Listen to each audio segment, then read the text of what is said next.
Bismillahirrahmanirrahim. Assalamualaikum warahmatullahi wabarakatuh.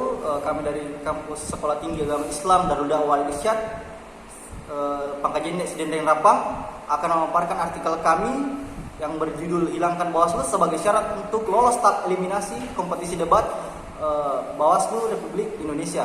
Jadi sebelum itu kami akan memperkenalkan diri terlebih dahulu. Perkenalkan, nama saya Muhammad Alfian Fahmi selaku Ketua Tim Debat sekaligus pembicara ketiga. Saya Ufa Agustani Mulia selaku pembicara kedua. Saya Sulfikar selaku pembicara pertama. Maka dari itu saya persilakan kepada pembicara pertama untuk memulai pemaparan artikelnya. Berdirinya Bawaslu latar belakangi dengan adanya krisis kepercayaan kepada penyelenggara pemilu, sehingga memunculkan protes dari masyarakat karena diduga ada atau banyak manipulasi yang dilakukan oleh penyelenggara pemilu. Sehingga pada tahun 1982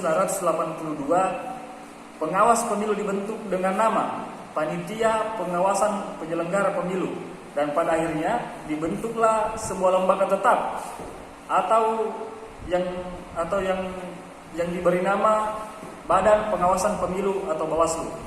Nah, salah satu kewenangan Bawaslu yang diperkuat dalam Undang-Undang Nomor 7 Tahun 2017 yaitu atau tentang pemilu adalah penindakan dan pencegahan pelanggaran sengketa pemilu, serta berwenang mengawasi putusan pengadilan terkait pelanggaran dan sengketa pemilu. Pada pembicara kedua, saya persilakan. Menurut sejarahnya, lembaga negara di Indonesia secara resmi diperkenalkan melalui ketetapan MPR nomor 3/1978 tentang lembaga tertinggi dan tinggi negara. Dalam perkembangannya pasca amandemen Undang-Undang Dasar 1945, sama sekali tidak ada ketetapan yang mengatur tentang definisi lembaga negara, sehingga pendapat tentang lembaga negara bermunculan bak jamur di tengah hujan. Dalam konteks ini, Bawaslu hadir sebagai lembaga yang melakukan pengawasan terhadap setiap tahapan pemilu yang dilakukan oleh KPU beserta jajaran di bawahnya. Sehingga dalam istilah pengawasan sering disebut melakukan waskat atau pengawasan melekat terhadap setiap tahapan pemilu yang dilaksanakan oleh KPU.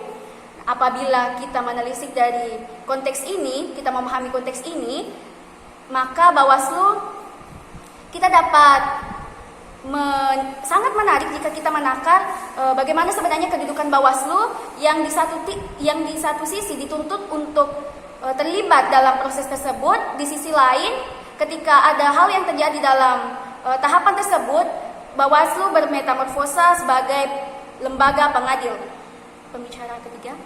Nah, jadi adanya tumpang tindih antara pengawasan dan pengadil di wilayah kewenangan Bawaslu ini menjadi suatu problem yang sangat fundamental. Teringat pada rencana pembentukan peradilan khusus sebagaimana diatur pasal 57 Undang-Undang Nomor 10 Tahun 2016. Nah, di sini ada titik terang bahwa kewenangan Bawaslu perlu ada yang namanya rekonstruksi. Jadi, rekonstruksi inilah di bawah peran peradilan khusus, wilayah kewenangan Bawaslu itu dihilangkan di wilayah pengadil.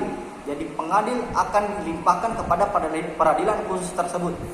Nah, sebagai tolak ukur di mana banyaknya ketimpangan-ketimpangan yang terjadi jika masih Bawaslu yang memiliki kewenangan di dalam pasca penetapan hasil pemilihan umum secara nasional.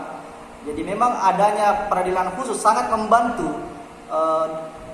sistem demokrasi atau proses tahapan demokrasi yang ada di Indonesia. Jadi kesimpulan yang bisa kita ambil adalah harus adanya ius constituendum, di mana rekonstruksi kewenangan Bawaslu harus dihilangkan secara pengadil agar lebih fokus terhadap kinerja pengawasan dan pembentukan peradilan khusus sebagaimana diatur dalam pasal 157 tadi. Maka itulah yang sebagai win solution dari artikel kami. Jadi itu saja dari kami. Sekian, minallahi musta'an wa alaihim. Assalamualaikum warahmatullahi wabarakatuh.